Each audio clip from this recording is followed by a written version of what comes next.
Regenerados, nós podemos definir a natureza pecaminosa do homem como uma forte disposição da mente para o mal. Colossenses 1:21.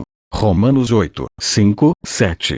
Regeneração é uma obra de Deus na qual ele transforma uma tão maligna disposição numa outra que se deleita nas leis e nos preceitos divinos. Ezequiel 11, 19, 20, 36, 26, 27, e isso resulta no que significa uma ressurreição espiritual.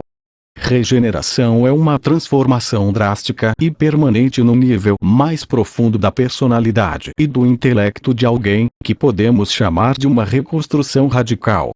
Os compromissos mais básicos do indivíduo para com objetos e princípios abomináveis, que ele uma vez serviu, são deixados para trás e voltados para Deus. Tal mudança no princípio primeiro de pensamento e conduta de uma pessoa gera um efeito como de ondas, que transforma o espectro inteiro de sua cosmovisão e estilo de vida. Regeneração, ou ser nascido de novo, ocorre em conjunção com o chamado eficaz de Deus para com os seus eleitos. 1 Pedro 1:23. Tiago 1:18, e os capacita a responder em fé e arrependimento a Cristo. Isso significa que a regeneração precede a fé. Isto é, uma pessoa não nasce de novo pela fé, mas ela é capacitada a crer precisamente porque Deus a regenerou primeiro. Fé não é a pré-condição da regeneração. Antes, a regeneração é a pré-condição da fé. Uma razão pela qual muitos cristãos pensam que a regeneração ocorre pela fé é porque confundem regeneração com salvação em geral, e justificação em particular. Quando a palavra salvação é aplicada ao pecador, ela é um termo geral que pode implicar diversas coisas, tais como os itens que estamos discutindo nesse capítulo. Por outro lado, na justificação Deus confere ao eleito a justiça legal merecida por Cristo em sua obra redentora. A Bíblia ensina que nós somos justificados pela fé, e não que somos regenerados pela fé. A confusão acontece quando se considera tanto a justificação como a regeneração como tendo sentido de salvação. Jesus diz: "Digo-lhe a verdade. Ninguém pode ver o reino de Deus, se não nascer de novo." João 3, 3. A palavra ver aqui se refere principalmente à capacidade de entender, ou investigar. Paulo escreve em 2 Coríntios 4, 4. O Deus desta era cegou as mentes dos descrentes, para que não possam ver a luz do Evangelho da glória de Cristo. Se eles não podem ver o Evangelho, então não podem aceitá-lo, o que consequentemente torna impossível que sejam salvos.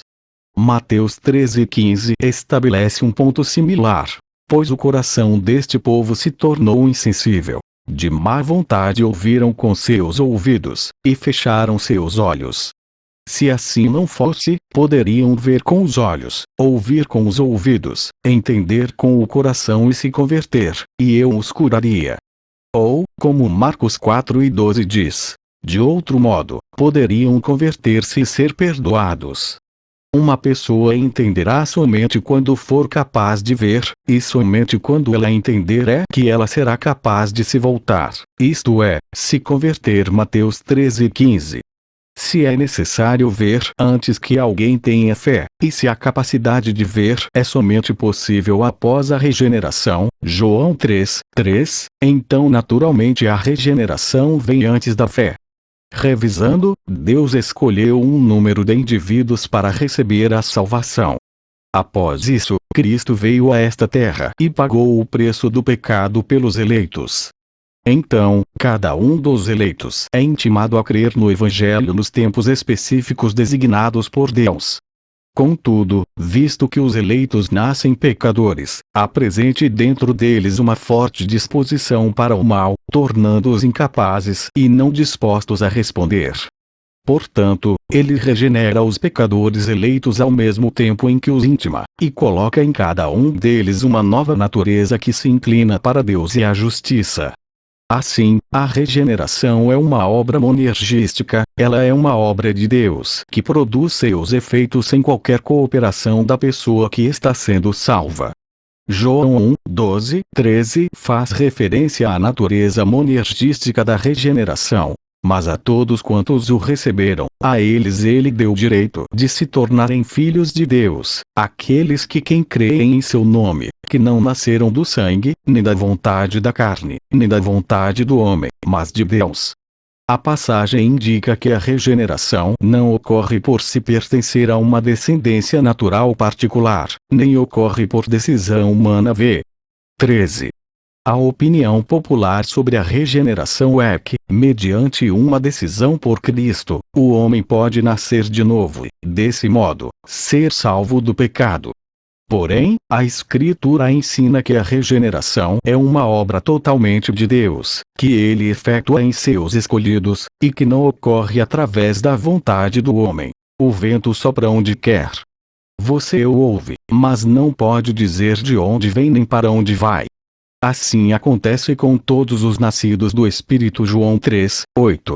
É fácil entender por que a regeneração deve preceder a fé, se termos em mente que o homem está espiritualmente morto antes da regeneração. Efésios 2, 1, Romanos 13, 10, 12, 23.